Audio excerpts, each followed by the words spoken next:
Before we went into this earning announcement, you actually had a positive rating on TSMC and a price target of 135 US dollars. Does the latest change your calculations or your view on the stock at all?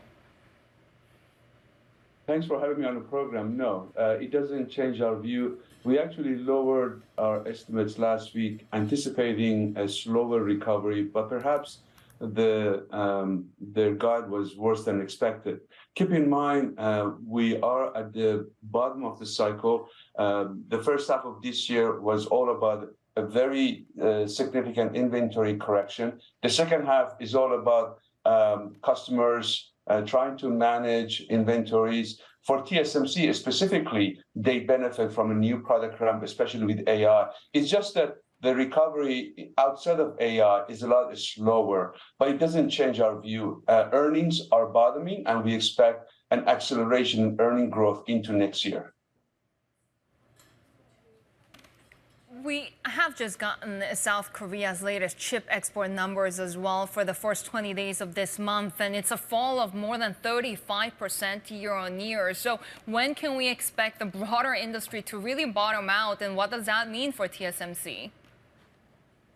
And keep in mind, with South Korea, you have a very heavily concentrated memory industry plus logic foundry, but most of those logic foundry fabs are in the trailing edge. So what you see in export data is a reflection of continued weakness in memory. I think memory industry is going to be weak until late this year, when supply and demand are going to come in balance, and perhaps there could be some improvement in memory prices. But outside of memory, especially with the chips that go into consumer smartphone, demand is expected to remain weak. If you look at inventory analysis from earlier this year, it suggested that it would take several quarters for the excess inventory to be worked down. I think the AI and the hype associated with AI may have made some investors complacent, forget about the looming inventory correction, and this is what you see reflected in the share price today. Mehdi, the delay, the setback to the marquee project in Arizona, what does this tell us potentially about the broad challenges in trying to make this shift into the US?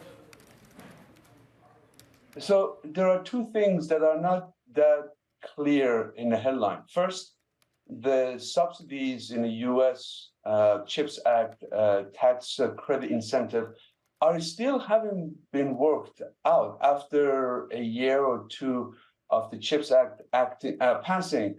The benefit or the actual subsidies haven't really been worked out, and I think it's going to take another 6 to 12 months for the actual subsidies to be given to companies like TSMC that are building fabs in the US.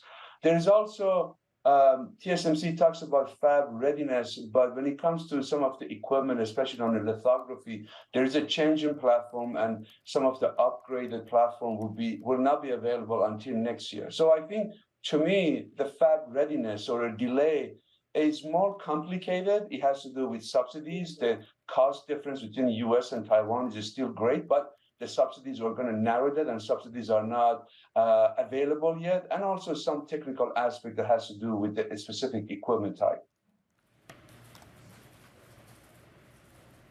How do you, I guess, account for pricing the geopolitical complications? We have been dealing with geopolitics since 2016 with the Huawei ban. Remind you that Huawei, or HiSilicon, which was the chip subsidy of Huawei, was the second largest customer. I've been dealing with that since then. TSMC has been executing. They're the only leading edge foundry.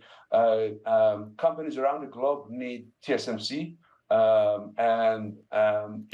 If there is geopolitics, I think companies like Apple, Amazon, Google, Microsoft, that have a significant cloud infrastructure that need TSMC to make the chip, they would have a bigger problem, and there will be a broader implication for tech industry than TSMC specifically. So I think the geopolitics is more like noise that we have been dealing with since 2016, and it may not go away, but it doesn't mean that TSMC is at a disadvantage. What about AI? We heard some commentary when it comes to how much it can make up for macroeconomic headwinds, and the answer from TSMC is not for all of it, right? Do we get to a point where the AI, frenzy or the monetization of that is big enough to be the dominant driving force for profitability? No, I think TSMC, one key takeaway from TSMC earnings conference call was AI. It still accounts for a single-digit mix of revenue. Apple is still more than 20% of our revenue. I think we are in the early phase of AI adoption. Actually, moving from AI training to generative AI. Yes, there's a lot of hype.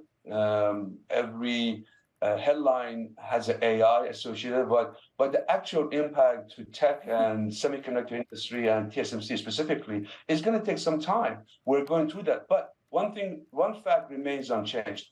If you're bullish on AI, TSMC is the only foundry partner that could catalyze that. TSMC is the only foundry that could make the advanced packaging that would enable NVIDIA to offer something that would drive 2 times higher prices for NVIDIA. And NVIDIA has to turn around and pay a premium to TSMC for manufacturing. There is no alternative. So if you're bullish on AI, it has to go through TSMC. It's just that it's going to take time for AI to scale and become more than 10% of revenues.